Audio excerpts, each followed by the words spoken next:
many of us have wished we could have a superpower, like, say, time travel? And I know what you're thinking. It sounds impossible, right? People don't just jump backwards or forwards in time. Unless they're Paul Amadeus Dienach. In 1921, Paul fell into a mysterious coma, and the whole time he was unconscious, he lived an alternate life in another man's body. But it wasn't just any man. Paul says it was someone who lived almost 2,000 years into the future. It sounds wild, but we might have to take Paul's word for it, because when he came out of his coma, he was able to predict events that wouldn't happen for nearly a century.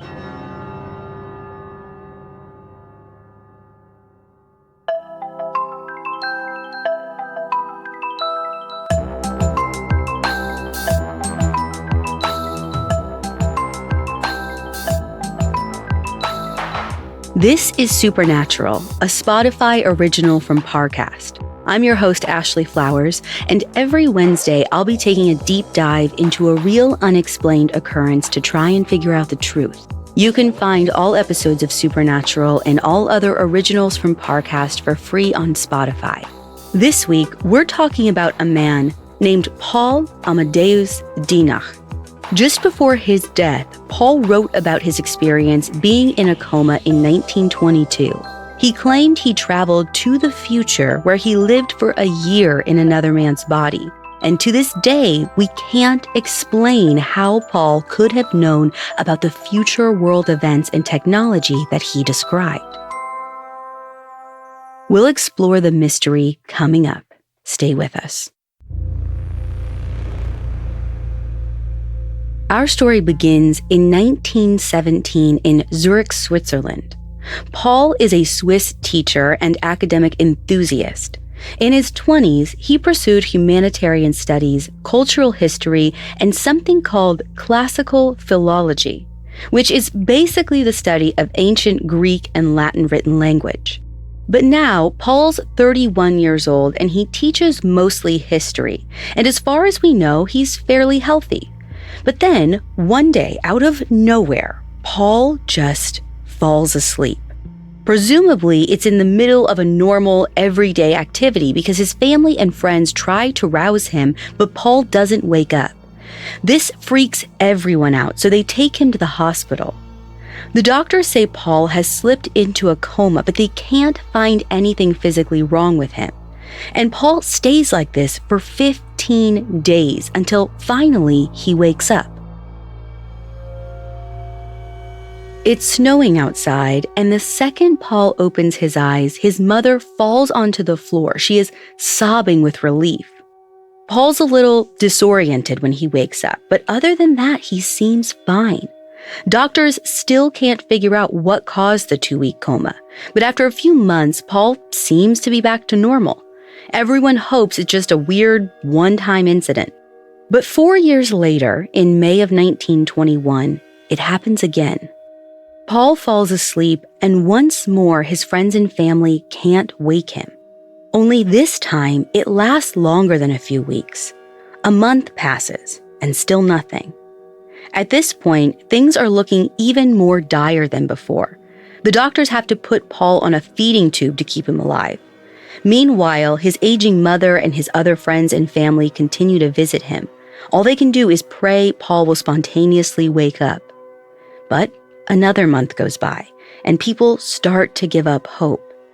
His mother even dies during this time, presumably of natural causes. Still, it's got to be just the worst way to go, knowing that your son is in a mysterious coma. Even if he does wake up, you didn't even get to say goodbye. Finally, Paul does wake up. In May of 1922, 1 year after he fell asleep, he opens his eyes. Paul's completely awake, and aside from his muscles not being used in a while, he's fully functioning. But again, doctors have no idea what was wrong with him or if it will happen again. Worst of all, someone has to tell him about his mother's passing, which breaks his heart. And maybe it's this grief that's weighing on Paul, because from the moment he wakes up, he's acting cagey. as in he won't say anything about what he experienced during the coma. Which, makes sense if there was nothing to talk about. But from the way Paul's refusing to answer his friend's questions, it seems like maybe something did happen while he was unconscious, and that, whatever it is, he literally doesn't want anyone to know. And Paul's strange behavior doesn't end there, because as the months go by, he basically becomes a recluse. He won't see or talk to any friends or family. But from what they can tell, Paul seems to be preoccupied with getting his affairs in order. He cleans out his deceased mother's house, takes care of his inheritance issues, and sells some land.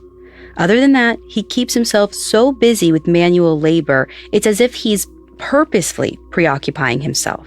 And he prefers to spend his evenings alone, reading philosophy books. And to be fair, Paul is a teacher, and he was probably a big reader before, but he seems more invested than ever in his studies, specifically anything having to do with philosophy. And he's spending a lot of time talking to his priest, which is a pretty new development. Apparently, sometime before Paul's second coma, he told his priest that he was suspicious of religion and had been actually questioning his faith. But now, Paul says he no longer has those thoughts. Instead, he makes these vague, sweeping statements like, "If only you knew all the great things there are," and "You cannot even imagine what is actually out there." It's almost as if Paul's implying that the priest doesn't know as much as he does about religion or the afterlife. But when the priest tries to ask Paul more about it, he refuses to elaborate. It's definitely strange, but it's possible that everything, Paul's behavior, his interest in philosophy, his conversations with the priest, is just his way of coping with his mother's death and his own mortality, which makes a lot of sense because Paul isn't exactly healthy. In the months after his coma, he comes down with tuberculosis. When his lungs don't clear up by October of 1922, Paul's physicians decide he needs a change in climate. So they encourage him to move somewhere more temperate. Paul isn't exactly seeing friends, and his mother has passed, so he's like, why not? He picks up his life and moves to Athens, Greece, where he gets a position teaching French and German to adult students. At first, it seems like just the thing he's been needing. Paul enjoys long hours out in the sunlight, and in the evenings, he wanders the bustling streets and admires the local culture. But Paul's not totally back to being himself, because some of his students find their new teacher to be a bit strange.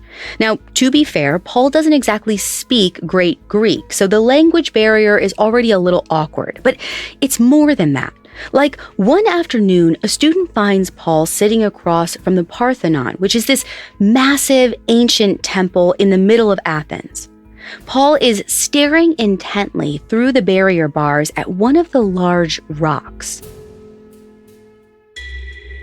The student probably figures this is a good chance to just, make small talk. So he sits down next to Paul and remarks how strange it is that someone 2,000 years ago could have been looking at this exact same rock. And this is a pretty normal thought that most of us might have, right? But Paul basically responds, yes, that's true, but also that same rock will be here in 2,000 more years. So if you stare at it long enough, it's almost like you're living in the future. This totally catches the student off guard. He was just making a basic observation, but Paul's response was so serious that this guy has no idea what to say. Meanwhile, Paul seems to be concentrating on something. And sure enough, after a few moments, Paul adds that there won't be any bars around it in the future. He says that people will do away with them, which is just even more of a weird thing to say. How could Paul be so confident about something so specific? And the student doesn't really have a choice other than to chalk it up to Paul's eccentricity.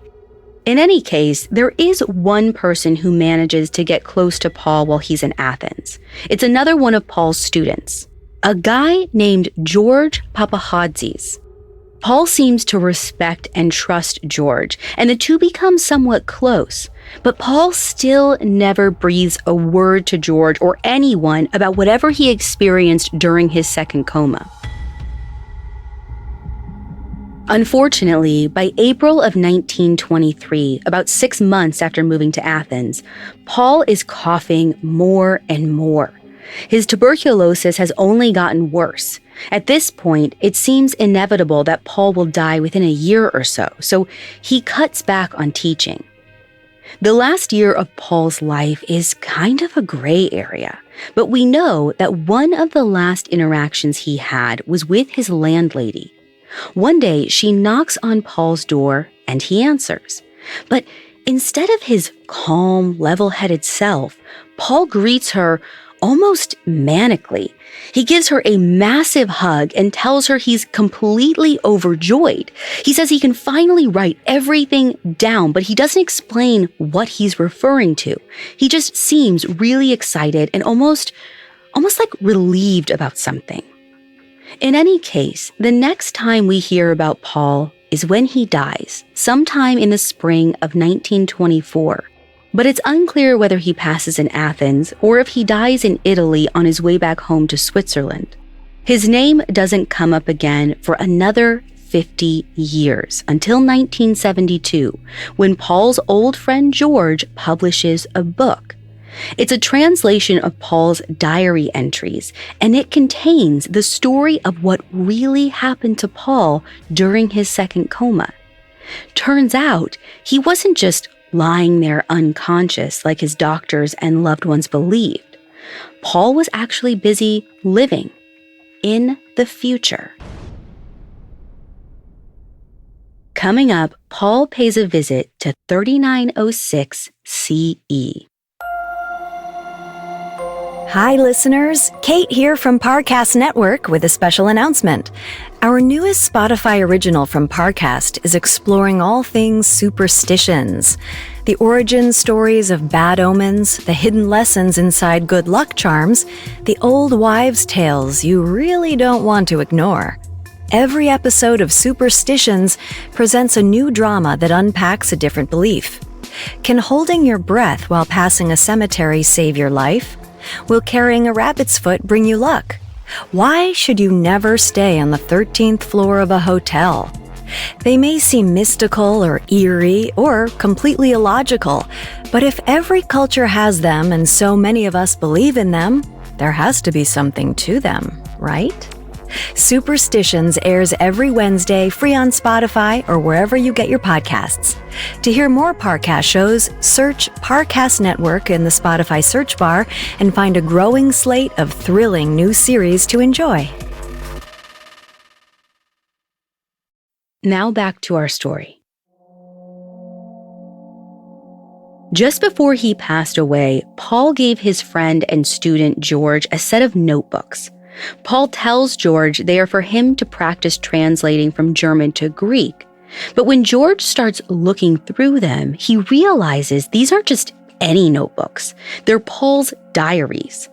The first few entries are from 1918, the year after Paul's first coma. In them, Paul spells out his love for this woman named Anna. It turns out that he's been madly in love with Anna since childhood, but she ultimately married another man and died soon after. So apparently, Paul was carrying this heartbreak with him throughout his life, which is really sad, and it could explain why he became so withdrawn towards the end. But it's not just unrequited love that's weighing on Paul, because the later diary entries are way more strange.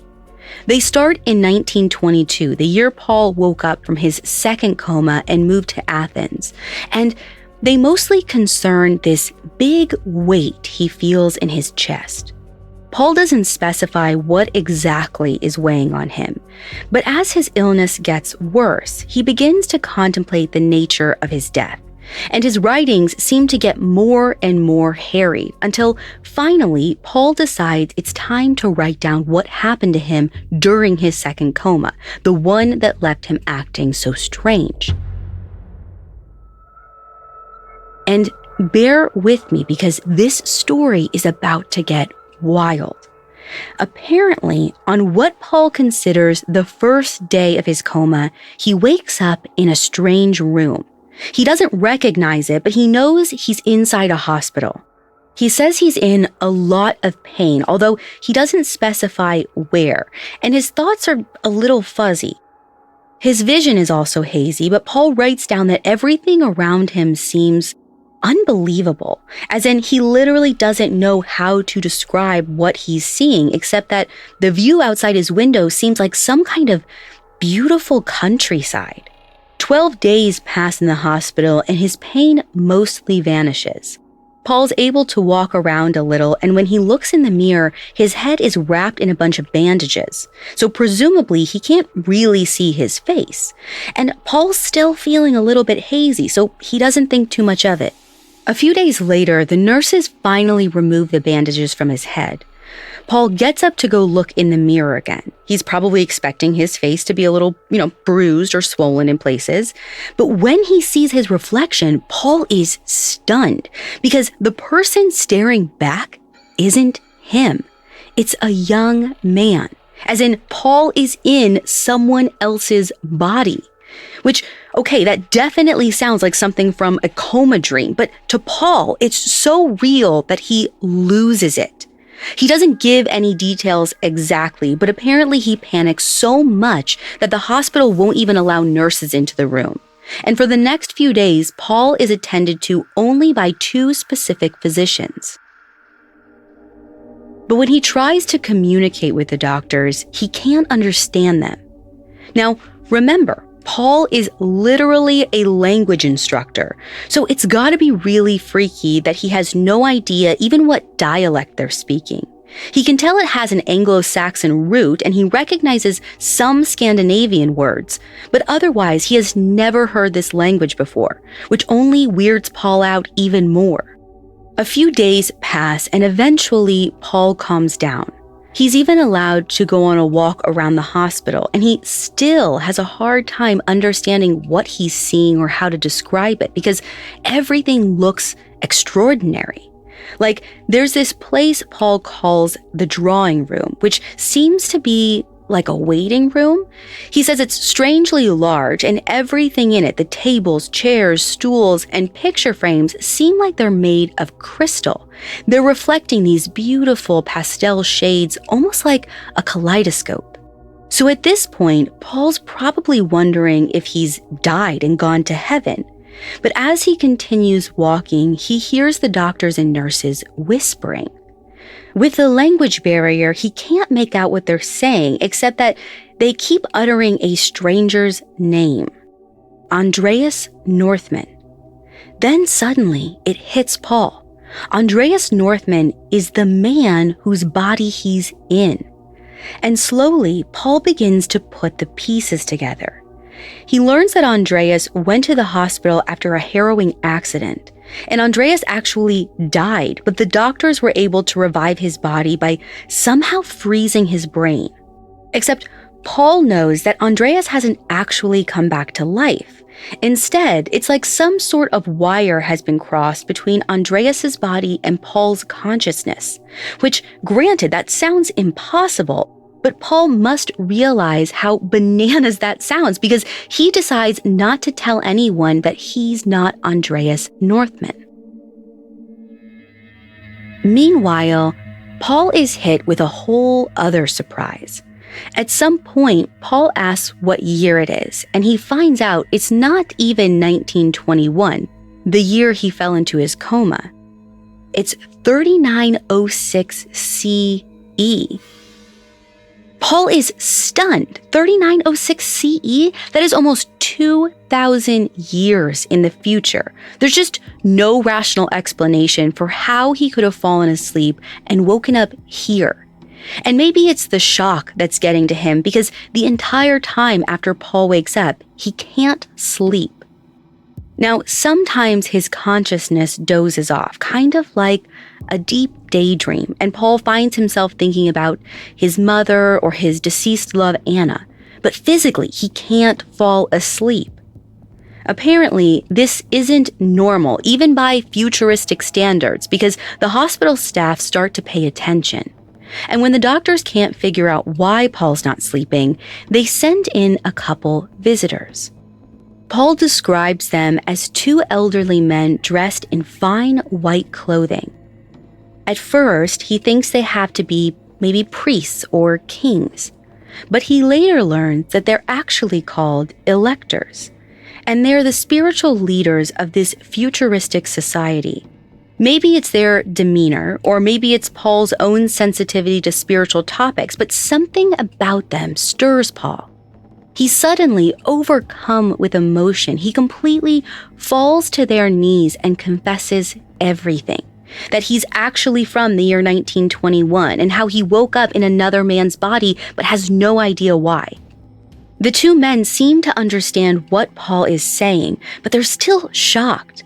They aren't able to help him other than to reassure him that human cognition and time are just an illusion, which doesn't really make sense to Paul.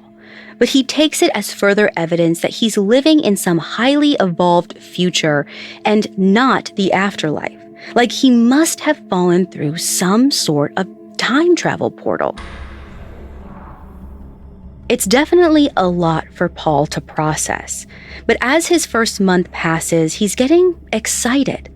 Like Paul wants to learn everything he can about the future.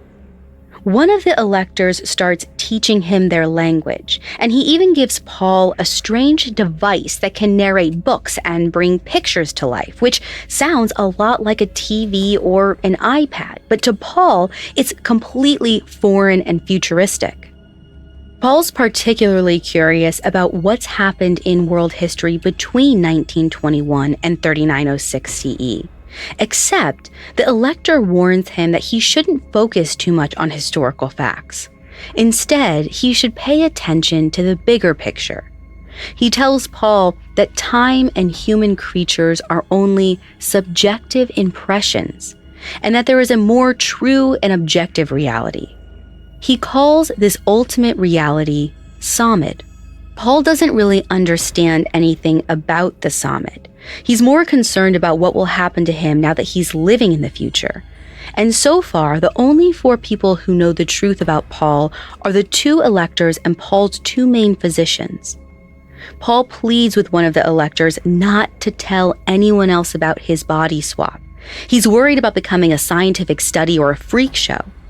And the elector responds that something called the Valley of the Roses will be the final decider of whether or not Paul's secret is shared with the world. But he doesn't explain what this place is or when Paul might be able to visit. And things get even more complicated when Paul receives a new visitor, Andreas Northman's best friend, Stefan. Stefan can tell pretty quickly that Paul is not the same person as Andreas.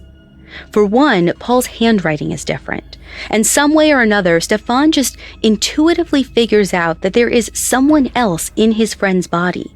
But ultimately, Stefan seems okay with it, because when Paul is finally discharged from the hospital, Stefan happily takes him under his wing to show him around the future. Now, I know this whole thing sounds out of this world. Like we've got body swap, we've got time travel, all in the same story. But it gets even more fanciful when Paul leaves the hospital. He finds out that he lives in this beautiful, majestic countryside in Scandinavia. And neither he nor Stefan nor any of their friends seem to have jobs. Instead, they spend most of their time on one never-ending holiday. Over the next few months, they all take long walks and talk about philosophy. They go on boat rides, they sing, they attend dance performances, and they even go on vacation to Italy together. So Paul assumes that Stefan's social circle is just a bunch of upper-class heirs. How does this whole group of people just not have to do any work? But Stefan explains that it's because of what is called 2-year service. Basically, everyone graduates school at 17, and then they spend ages 17 to 19 in a city, working at whatever job is given to them. And in that time, everybody makes enough money to live out the rest of their lives. Stefan even takes Paul to see one of these cities. It's a place in the north called Norfor, which, you guessed it, is not a real place on any map today. In Norfor, Paul sees flying vehicles, floating observational towers, and lakeshores lined with synthetic marble. And all this sounds like your run-of-the-mill sci-fi film, but keep in mind, this is Paul. He's from the early 1920s. Talking pictures haven't even been invented yet. But some of what he describes is actually stuff we have today. Like, Paul talks about things like 3D movie theaters and jumbotrons, so it's definitely wild for him to be learning about these things. Paul is fascinated. And when he tries to figure out how the world evolved to this level, Stefan explains that there was once a mass nuclear war, some 1600 years before, in 2309 CE. He says the war destroyed much of the world's population. But from there, a universal commonwealth emerged, and people took on a more unified mentality. This led to a period of technological and economic expansion, but now society values spiritual progress more than material. Now, based on what we know about Paul's interest in things like philosophy and religion, this all seems like it could be pretty up his alley, which makes sense if this is just a wild coma dream. Either way, Paul loves his new life. But as the first year in the future comes to a close, it's time for him to make an important journey. It's time for him to go to the Valley of the Roses. Up next, Paul has a full-blown spiritual awakening. Now back to the story. So, remember when the electors visited Paul in the hospital? He asked them not to tell anyone that he was actually living in another man's body. And they vaguely replied that he would eventually go to this place that could help him. They called it the Valley of the Roses. Paul still doesn't know anything about it, but to get there, he and his new friend Stefan take some sort of flying boat down Europe's main artificial river towards the Mediterranean. As they get closer, Paul senses some sort of excitement in the air, and he's about to find out why. As it turns out, the Valley of the Roses is a city in the Mediterranean that's full of lush gardens, rivers, and rose bushes. The temples and monuments are covered in fabulous gemstones, and the light is so beautiful it practically sparkles. Like, this place sounds a lot like heaven. Paul discovers that it's home to the world's spiritual elite, which is basically a class of people who have devoted themselves to studying things like philosophy and science. And more than that, they have an evolved ability to get in touch with the Samad, which, if you remember, is sort of this greater objective reality. Paul loves this place. He spends the next days or weeks learning about the great thinkers of the past. And since he still can't sleep, he spends his nights just staring at the beautiful lights in the city. But the longer he stays in the Valley of the Roses, the more something inside of him changes. Paul starts thinking more and more of his old love, Anna. At first, it's just a trickle of thoughts. But then a full flood of memories and emotions and nostalgia hits him. It's as if it's been a few days, not years, since he last saw her. Eventually, Paul asks Stefan how it's possible for him to feel so much for Anna while he's in another man's body and in another millennium. Stefan responds, "It's because of the Samad." And that's when Paul realizes his love for Anna still exists because it's transcendental. It exists beyond his body, beyond place, and even beyond time. Anna is his Samad. This realization washes over Paul, and suddenly he feels drowsy. His eyelids get heavy and he begins to nod. Then, for the first time in a year, he falls asleep.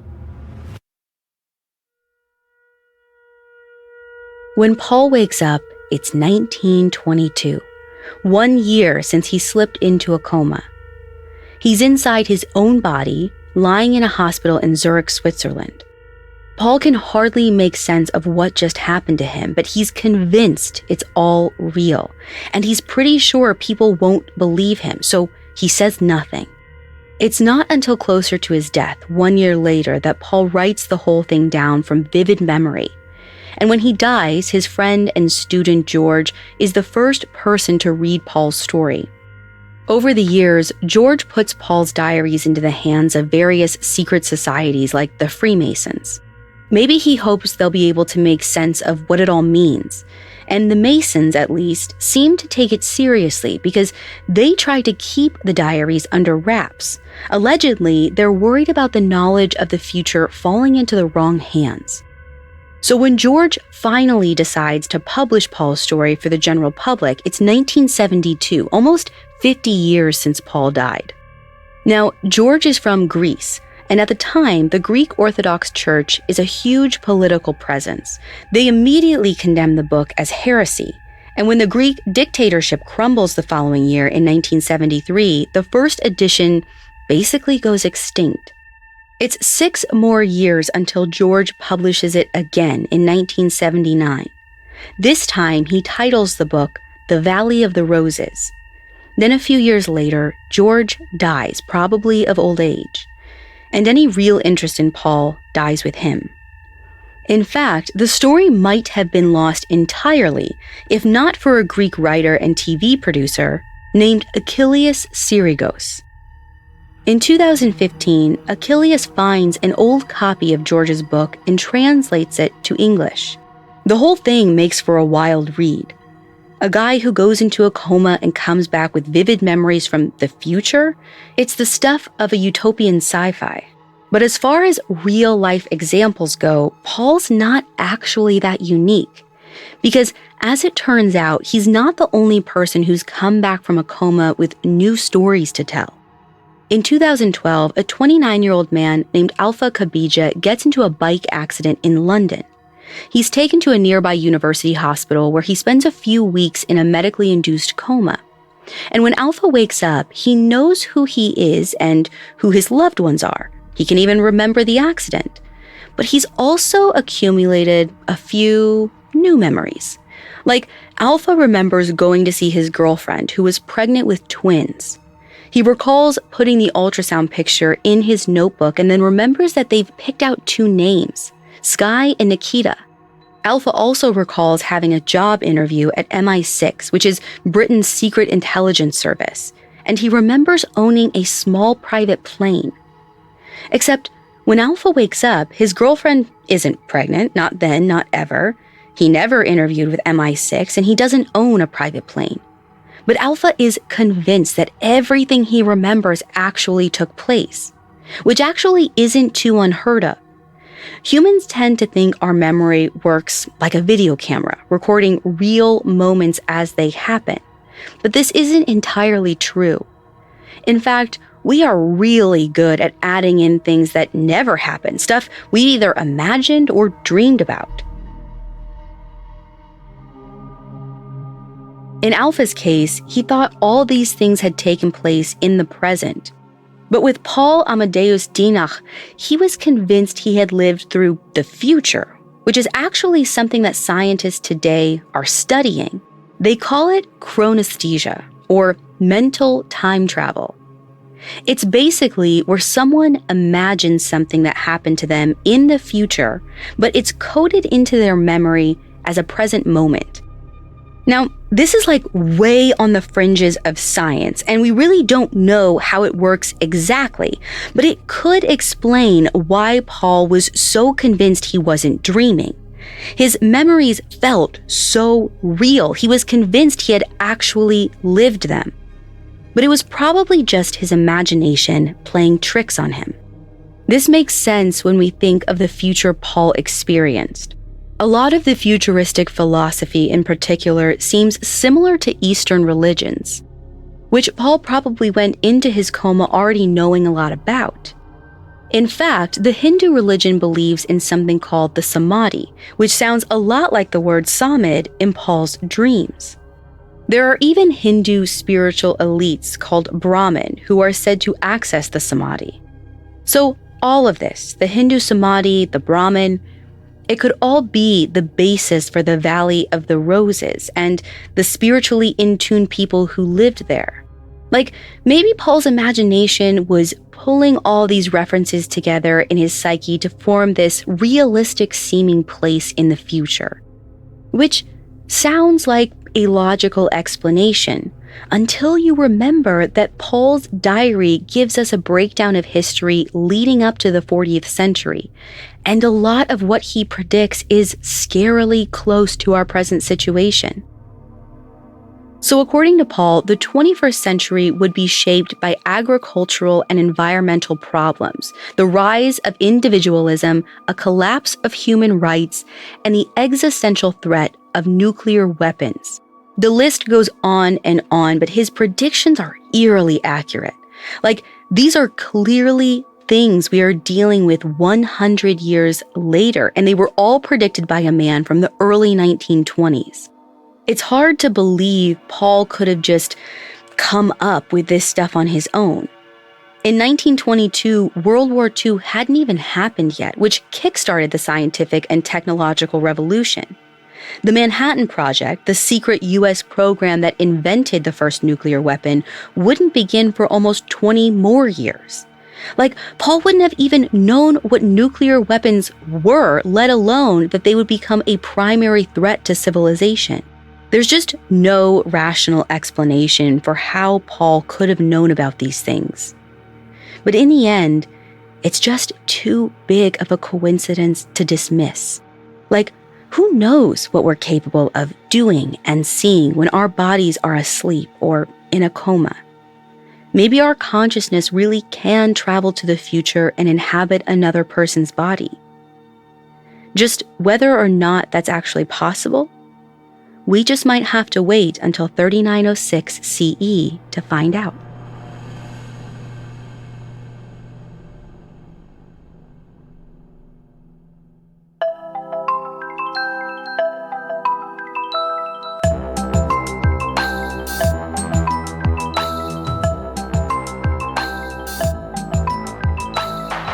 Thanks for listening.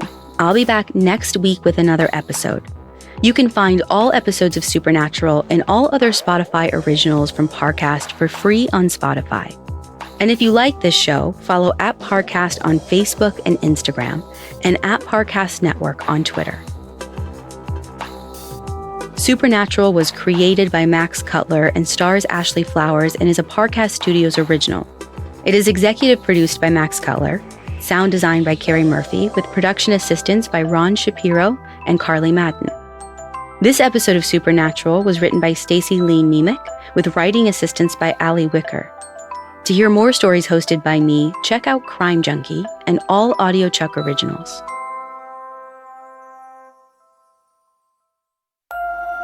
Don't forget to follow Superstitions, where we take you into stories that unveil humanity's most peculiar beliefs. From black cats and broken mirrors to rabbit's feet and horseshoes, learn the backstories and hidden lessons inside our most questionable fortune tellers. Superstitions airs weekly, free on Spotify.